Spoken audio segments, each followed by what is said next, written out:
ఎవరికైనా ఏదైనా శుభం కలిగితే ఆ శుభానికి కారణం ఎవరు అంటే శంకరుడే.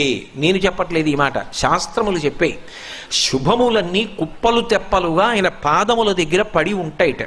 ఆయన అనుగ్రహించాడు అనుకోండి, ఓసారి ఇలా అంటాడు అంటే అది ఎగిరి వెళ్ళి ఇంటికి తోరణంగా పట్టుకుంటాడు. అందుకే ఒక గడుసు కవి ఒక మాట అన్నాడు, నేను ఓ పువ్వు పట్టుకొచ్చి మీ పాదాల మీద వేశాను అనుకోండి, నేను వేసినది ఏది పువ్వు, మీ పాదముల మీద ఉన్నది ఏది పువ్వు.